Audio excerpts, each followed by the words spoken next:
forums where people are saying, how could somebody that just came here, like in Chicago, for example, how are they getting a debit card with $9,310,000 on it? 13,000. 13,000. Like, how are they getting that? And they just come in here, but the residents are still in poverty. The residents are not getting debit cards. Like, these things are real and they're happening, and it's like people don't care. So now, that's small businesses, right? You know and I know, everybody ain't a businessman. Oh, yeah. Business person. Okay, so it's cool. Like, there's an initiative to help people grow and scale their business, minorities and underdeserved people. Okay, fine, cool. You got it. But let's look at the bigger picture here. That is a small percentage. 43 people have been awarded these funds.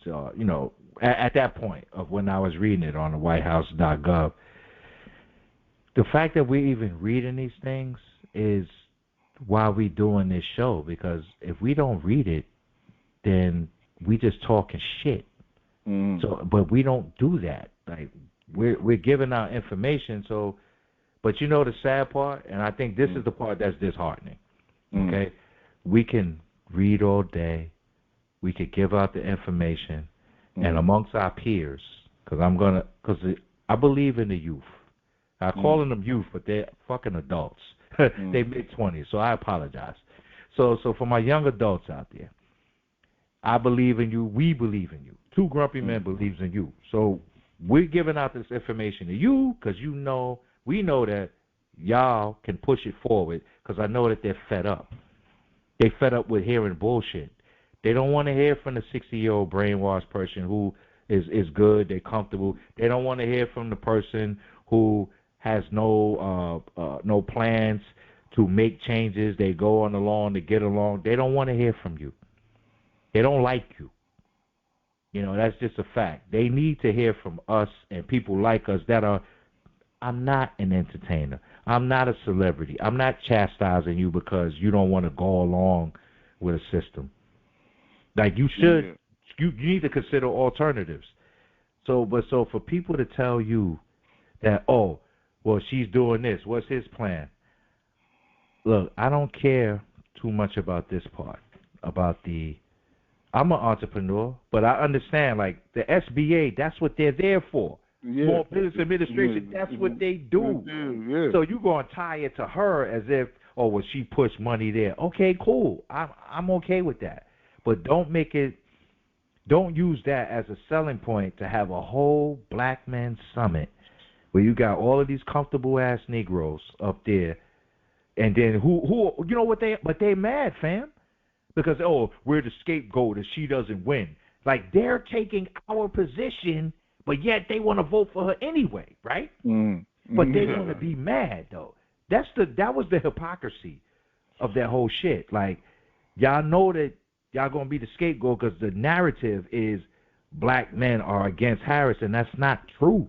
That's simply not true. That's true. Yeah. But that's the narrative, and y'all having this whole summit talking about all of the things, like our voices are being heard and they want to hear from us.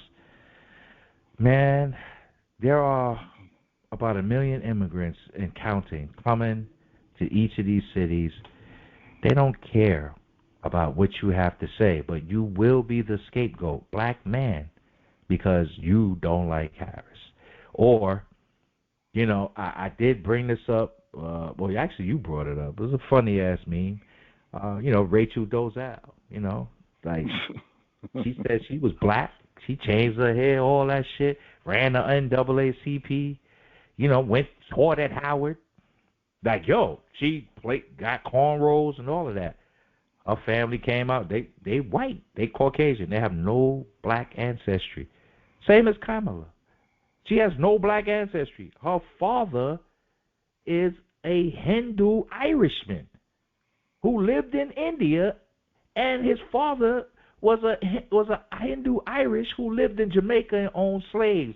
They said they don't have no black ancestry. So you're making this. So they made it about race. She said, because throughout her whole career, she was the first Indian this, first Indian that. First Asian Indian this and that. So now she's yeah. black. So the Greeks are holding on to, oh, well, she pledged. Then the HBCU, oh, she went to Howard. Oh, she's an AKA. So you got the men, the women, you all galvanizing. And I'm keeping a buck, because in reality, growing up, being a god, right? 5% nation, breaking off from Islam, from the nation of Islam and all of that. I think they call us a splinter group, whatever. Listen, we Fard Muhammad, whatever. We got our knowledge, right? So if we looking at things for what they are, we don't really rock with Greek because y'all doing as Rome do. In theory, like when you really think about it, like y'all the Greeks, y'all following that philosophy, y'all about that shit. Because if you that's a whole episode in itself. But the Greeks, the 5%, are knowledge seekers and teachers. So they're not. I'm talking about the principle of it. We're not gonna go out there. We ain't rocking with the Greeks. We're not gonna rock with Zulu Nation and things of that nation. And so when you look at the Zulu Nation, like, there's a lot of rampant pedophilia in that shit. It is what it is. Like historically, you could just look at it and you see it. Now the Greeks, I'm not talking about the fraternities. I'm talking about Greek culture. Is you see a lot of their statues. You see, adults with kids and shit. That's fucking pedophilia. That it's in your face, but you ignore all of that because we are brotherhood. We're the Black Greeks. We're the Divine Nine. Like y'all all study the same shit. When you start getting theoretical, the concepts, I understand every organization has its own principles. That's different. That's different. I'm talking about what it's rooted in. Greek organization. They call you a Greek organization. That is different from an African organization, culture-wise. So, we got pushed with all of this, and I'm watching these guys on, I stomached about 15, 20 minutes because I'm really sitting there. I'm trying to be, I gave it 15 minutes because I had to be objective, fam. Like, I'm not going to bash these guys. I did watch it. I watched it for about 20, 30 minutes or something like that. So you trying to get it. You gave it a half. Because I was trying to get an understanding of what, I mean, first of all, you got. I watched it alone, too. Me My too. wife did not watch it with me because, she just couldn't. I'm glad that she wasn't. When I turned it on, I'm glad that she wasn't there because it would have been a different feel. I needed to zone in and be like, let me hear what these dudes are talking about. But they took the position of they don't want to be blamed. And they know that they're the scapegoat, and they're angry about that. So they were on it basically. We support her. We know what she's doing. But this is what our concerns are. And then, as the moderator, D.L. Hughley is on some. Well, this is what she's done, and da da da, and Yeah, I mean, we know where this that's what I'm saying. But this is again an entertainer. Another entertainer. A bunch of entertainers. That hate Trump. There was a bunch of entertainers, Michael Ealy, him, a couple of them. I guess he was representing hip hop, I guess. And all these, and all these people. And again, you're talking. You don't speak for the people who don't have. Let's be clear. You don't speak for them. You don't. You. When the last time you've been in touch with them? Those are the questions, right? 4 years ago. So again, you come on here with this cute show on BET, which is not a black network anymore, which is owned by a white establishment, and you guys that's previously owned by Asians, but yeah, you know what I'm saying. So again, it's very hard to me, if you're going to do that type of show, you give it everything. You listen to everybody's views. You bring on people that don't agree with your views. They can't do that. And you can see why they don't agree, and y'all can discuss this.